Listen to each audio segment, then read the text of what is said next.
Hi friends, ఎలా ఉన్నారు? నేను మీ దత్ సార్. ఈరోజు మన వీడియోలో అసలు నిరుద్యోగుల పరిస్థితి గురించి ఒక చిన్న అనాలిసిస్ అన్నమాట.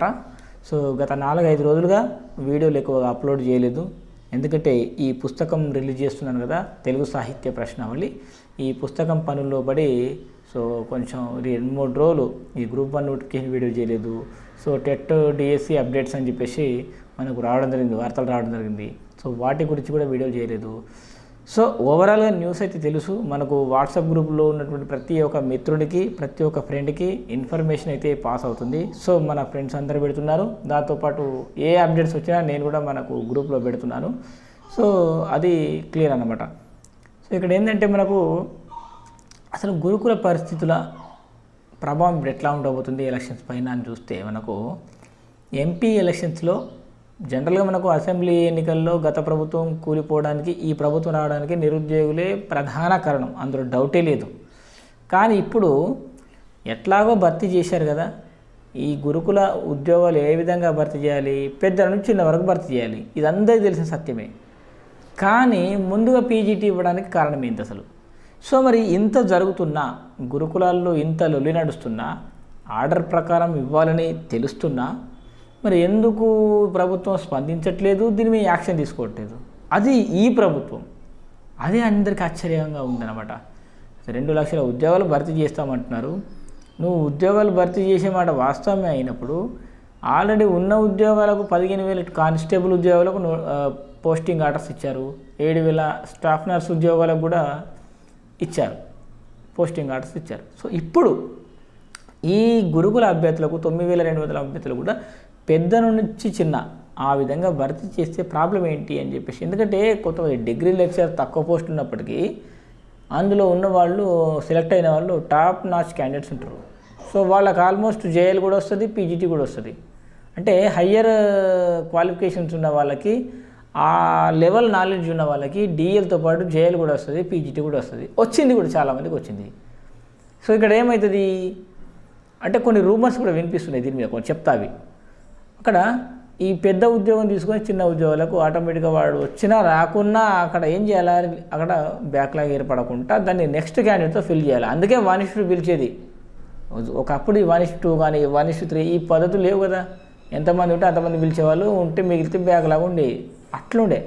ఈ పరిస్థితికి స్వస్తి పలికేందుకే టీఎస్పీఎస్సీ కావచ్చు, గురుకుల బోర్డు కావచ్చు, ఇంకేదైనా బోర్డు కావచ్చు, ఈ కాలంలో ఇలాంటి పరిస్థితులు రావద్దని చెప్పేసి కొంతమంది ఎక్స్ట్రా వెరిఫికేషన్ చేయించి 1:2 అట్లా, డబల్ 1:3 అట్లా ట్రిపుల్ తీసుకొని, ఒకవేళ క్యాండిడేట్ రాకపోతే నెక్స్ట్ క్యాండిడేట్ తీసుకుందాంలే అన్న ఉద్దేశంతోనే ఆ సంస్థలు ఆ సంస్థల విధుల్లో కూడా ఉంది ఆ మాట.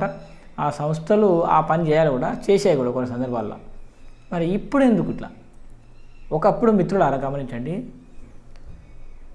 అభ్యర్థులకు అంటే నిరుద్యోగ సమస్యను రూపుమాపడానికి కావచ్చు, స్టాఫ్ని నింపడం కోసం కావచ్చు, విద్యాశాఖను గాడిలో పెట్టడం కోసం డిఎస్సీలు వచ్చేవి. కానీ ఇప్పుడు అట్లాంటి పరిస్థితి లేనేలేదు, 100% చెప్తున్నా, అలాంటి పరిస్థితి లేదు. ఏదో ఎలక్షన్స్ వస్తేనే డిఎస్సీ. వాస్తవం చెప్పాలంటే ఒక ముఖ్యమంత్రి, ఒక ప్రధానమంత్రి ఉద్యోగాలు, ఖాళీగా ఉన్న ఉద్యోగాలు నింపడం అనేది వాళ్ళ బాధ్యత. ఆయా బోర్డులు, ఆయా సంస్థలు చూసుకుంటే అది పెద్ద విషయం కదా రాజకీయ నాయకులకు. కానీ దీన్ని కూడా పెద్ద హైలైట్గా చేసి మేం చేస్తున్నాము, మేము ఇన్ని ఇచ్చినాము అన్ని ఇచ్చినాము చెప్పుకోవడానికి ఆపి, రేపు పలానా రోజు ప్రధానమంత్రి ప్రోగ్రాం ఉంది, సో ఆ రోజు రైల్వే పోస్టింగ్ ఆర్డర్స్ ఇద్దాం, ఎట్లా అన్నా ఇప్పటికిప్పుడు అంత డేటా లేదు, ఏం లేదు సార్, ఎట్లా ఎమర్జెన్సీ, మీరు ఏం చేస్తారు నాకు రాత్రి అన్నీ రెడీ అయిపోవాలి. వాళ్ళు ఏం చేస్తారు, ఉన్న డేటా తీసుకుంటారు, హడావిడిగా చేస్తారు, ఎక్కడో చోట పొరపాట్లు దొరుకుతాయి, ఒక్కొక్కరికి న్యాయం కూడా జరగకపోవచ్చు కొన్ని సందర్భాల్లో. ఇట్లాంటివి జరుగుతాయి. ఈ హడావిడి ఉండద్దు. సరే, గత ప్రభుత్వం లేట్ చేసింది, అది ప్రాబ్లమే. ఈ సంవత్సరం ఈ ప్రభుత్వం స్పీడ్ చేస్తుంది, కొత్త ఇది కూడా ప్రాబ్లం అవుతుంది. ఈ ప్రాబ్లం రాకుండా చూసుకుంటే బాగుంటుంది. సరే, ముఖ్యమంత్రి గారు మన ఏం చేశారు, 15వ తారీఖేమో మన పీజీటీ ఆర్డర్స్ ఇచ్చారు. ఎట్లా చేసి రెడీ చేయండి, మేము పోస్టింగ్ ఆర్డర్స్ ఇస్తామన్నారు. పోస్టింగ్ ఆర్డర్స్ ఇస్తే ఏమవుతుంది, ఆ పీజీటీ ఇచ్చే బదులు మరి డిఎల్కి ఆర్డర్స్ ఇస్తే డిఎల్కి అయిపోతుండే కదా. ఒకటి ఏదైనా ముఖ్యమంత్రి గారి చేతుల మీదగానే అయిపోతుండే కదా. అట్లా అయిపోతే అది ముఖ్యమంత్రి దృష్టికి వచ్చిందా రాలేదో తెలియదు. మరి ఇంత లొల్లి జరుగుతుంది, ముఖ్యమంత్రి దృష్టికి ఈ పాటికి రాలేకపోయిందంటవా? ఎన్నో యూట్యూబ్ ఛానల్స్లో వస్తుంది, న్యూస్లో వస్తుంది, కొన్ని ప్రధాన మీడియాలో హైలైట్ చేయలే, ఎందుకంటే వాళ్ళ లెక్క వేరే ఉంటుంది. కానీ చిన్న చిన్న యూట్యూబ్ ఛానల్స్ అంటే కొన్ని 5 లక్షలు, 4 లక్షలు, 3 లక్షలు, 2 లక్షలు ఇట్లా సబ్స్క్రైబర్స్ ఉన్నటువంటి కొన్ని లక్షల మందికి కొన్ని యూట్యూబ్ ఛానల్స్లో అది ఉంది కదా మ్యాటరు. ఎంతోమందికి ఈ విషయం పాస్ అవుతుంది, జనాలకు తెలుస్తుంది. ఇంటెలిజెన్స్ వర్గాల ద్వారా ప్రభుత్వానికి ఈ పాటికి ఎప్పుడో ఏ రాష్ట్రాల్లో ఏ మూల ఏం జరుగుతుందో ప్రభుత్వానికి అన్నీ తెలుసు.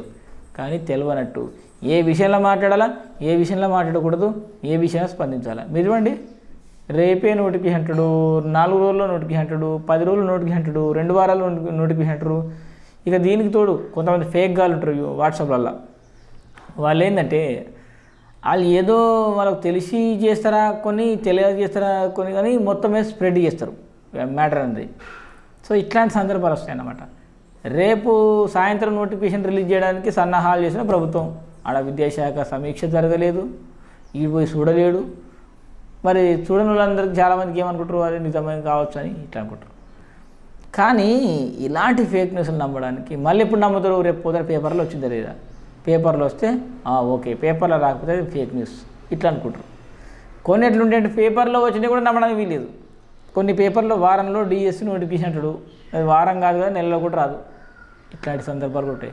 అంటే నిరుద్యోగులతోనే ఈ మీడియా వాళ్ళు ఒక ఆట ఆడుకుంటున్నారు, కబడ్డీ చెడు కూడా ఆడుకుంటున్నారు వాస్తవం చెప్పాలంటే. అరే డిఎస్సి గురించి ఒక మంచి వార్త రాస్తే మన పేపర్ మంచి హైలైట్ అవుతుంది, మన పేపర్ మంచి సర్క్యులేషన్ అవుతుంది అని చెప్పేసి కొన్ని సందర్భాలు అనుకుంటారు. అందుకనే మన నిరుద్యోగులతో ఆడుకున్నట్టు ఈ రాజకీయ నాయకులు ఒకప్పుడు ఈ పరిస్థితి లేకుండే, కానీ ఇప్పుడు రాజకీయ నాయకులు వాడుకుంటున్నారు, సూపర్గా వాడుకుంటున్నారు తెలుసా రాజకీయాలకు. అసలు నోటిఫికేషన్ ఇవ్వకముందే ఇచ్చేసినట్టు ఒకటి ఇట్లా వాడుకుంటారు. నోటిఫికేషన్ ఆర్థిక శాఖ ఆమోదం తెలిపితే కూడా అది కూడా దాని గురించి కూడా 2-3 రోజులు హైలైట్ చేస్తూ వాడుకుంటారు.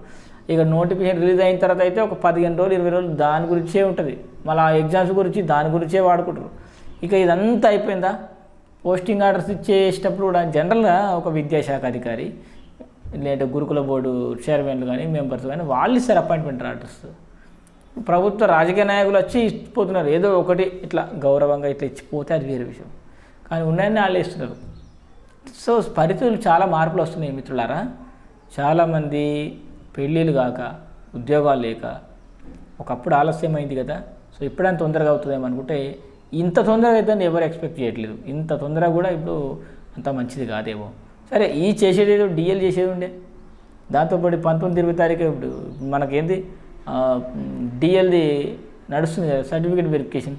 అది డిఎల్ కాగానే జేఎల్ కాగానే పీజీటీ. మీకు ఇంకో విషయం తెలియదు, తెలిసే ఉంటుంది, అదేంటంటే జనరల్ జేఎల్ ఉద్యోగం వచ్చిందనుకో, రేపోతున్న ఈ డిఎల్ కూడా ఇటు సైడ్ పోతాడు ఆడికి. ఇదొక పరిశానం. జనరల్ జేఎల్ అంటే అంత టాప్లో ఉంటుంది ఉద్యోగం.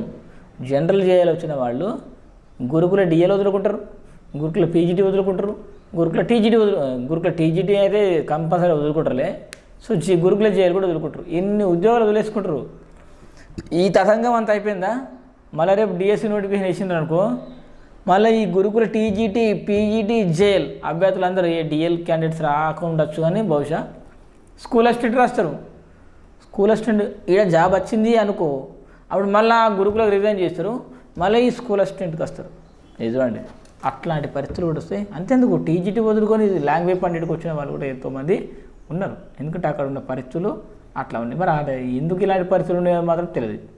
ఎందుకు ఆ ఉద్యోగాలు వదులుకుంటూ మరి ఈ ఉద్యోగం అక్కడ జీతం ఎక్కువ ఉన్నా, అక్కడ పీజీటీకి 50,000 ఉన్నా, ఇక్కడ లాంగ్వేజ్ పండిట్కి 30,000 ఉన్నా, ఆడ వదులుకొని మరి వీడికి వస్తున్నారంటే ఏంది, ఏదో లోపం ఉన్నట్టే కదా, అది కథ. సో అందుకనే మిత్రులారా, ఎవ్వడు నీ కోసం ఆలోచించడు. కాబట్టి నీ గురించి నువ్వే ఆలోచించుకో, నువ్వు రెడీగా ఉండాలి. నోటిఫికేషన్లు ఎట్లా వస్తాయి తెలుసా, రాత్రికి సడన్గా నోటిఫికేషన్ వస్తుంది. అరే ఎప్పుడు వచ్చిందిరా భయ్ అనుకుంటావు. నువ్వు తేరుకునే లోపలే అప్లికేషన్ స్టార్ట్ అయిపోతాయి. నీ అవసరం కోసమో నీ కోసమో రాదది, అది ఎవరి అవసరం కోసమో ఎవరి ప్రయోజనాల కోసమో నోటిఫికేషన్లు వస్తాయి. సో అది పరిస్థితి. కాబట్టి నువ్వు కావాలనుకున్నప్పుడు నోటిఫికేషన్ రావు, నువ్వు కావాలనుకున్నప్పుడు ఎగ్జామ్స్ ఉండవు, నువ్వు కావాలనుకున్నప్పుడు ఈ అపాయింట్మెంట్ ఆర్డర్స్ ఇవ్వరు. ఎవరి ప్రయోజనాల కోసమో ఆ నోటిఫికేషన్లు వస్తాయి. ఎవరి ప్రయోజనాల కోసమో అపాయింట్మెంట్ ఆర్డర్లు పోస్టింగ్ ఇస్తారు, చివరికి లాభపడుతూ నువ్వు అంతే. ఏదో లాభం అంటే ఏడిసి గుండె రాయి చేసుకొని ఏదో అయిపోయిన తర్వాత లాస్ట్కు నీకు పోస్టింగ్ ఆర్డర్స్ వస్తే అమ్మయ్యా అయిపోయిందిరా బాబా అని అప్పటి నుంచి నీకేమనిపిస్తుంది, ఈ జీవితంలో ఈ లొల్లుడద్దు, ఈ కొట్లాడలద్దు, ఇన్ని రోజులు పడిన కష్టాలు చాలురా బాబా అని అప్పుడు ఫ్యామిలీ మీద సెట్ అయిపోయి వచ్చిన సంపాదన మీద చూసుకుంటా ఇది చేస్తారు. అందుకే ఉద్యోగాలు రాగానే చాలామంది ఏం చేస్తారంటే కొంత అప్డేట్లో ఉండరు. ఇక అయిపోయింది వాళ్ళ లైఫ్ ఏందో, వాళ్ళు రేపు పొద్దున ప్రాణం పోయి ఆపద వచ్చినా బయటకు రాలిగా వాళ్ళు అక్కడనే స్టిక్ అయిపోతారు. నిరుద్యోగులు మాత్రం అలర్ట్గా ఉంటారు, కానీ నిరుద్యోగులు ఉన్నంత అలర్ట్గా ఉద్యోగులు ఉండరు. ఎందుకు, వాళ్ళ ప్రయోజనాలు వేరే విషయంలో ఉంటారులే.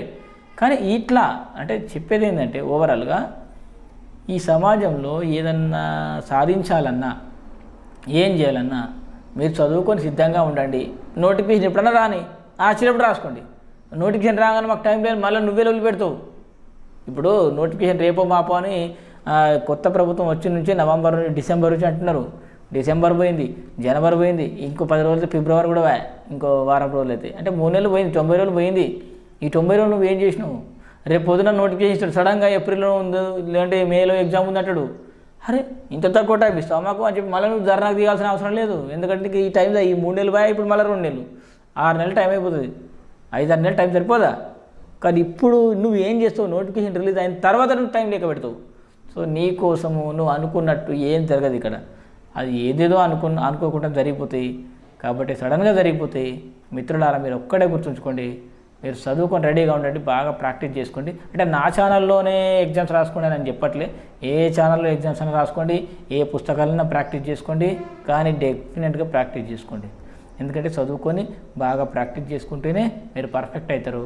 రేపు నోటిఫికేషన్ ఇట్లా రాష్ట్ర ఉద్యోగం రావాలా, అట్లా ఉండండి. సరే కొన్ని సమస్యలు ఉన్నాయి, నోటిఫికేషన్ వచ్చినా అందులో పోస్టింగ్ లేకపోతే మేము ఏం చేయాలి సార్ అని, అది వాస్తవమే. సో దానికి ప్రభుత్వాలే దృష్టిలో తీసుకోపోవాలా. సో ప్రభుత్వాలే చేయాలి మరి పనులు. సో ఈ వీడియో కొంచెం లెంతీగా ఉంది, సో ఏమనుకోకండి. సో ఇక నుంచి రెగ్యులర్గా మనకు అప్డేట్స్ వస్తూ ఉంటాయి. సో మన పుస్తకం కూడా రేపో మాపో రిలీజ్ అవ్వబోతుంది. సో ఎవరైనా ఇంట్రెస్ట్ ఉన్న వాళ్ళు ఆన్లైన్ ఎగ్జామ్స్ రాసుకోవాలంటే మన ఛానల్ రాసుకోవచ్చు. లింక్ డిస్క్రిప్షన్లో ఉంటుంది, కామెంట్ బాక్స్లో ఉంటుంది. సో ఇది ఫ్రెండ్స్ వాళ్ళ వీడియో. Thanks for watching. బాయ్.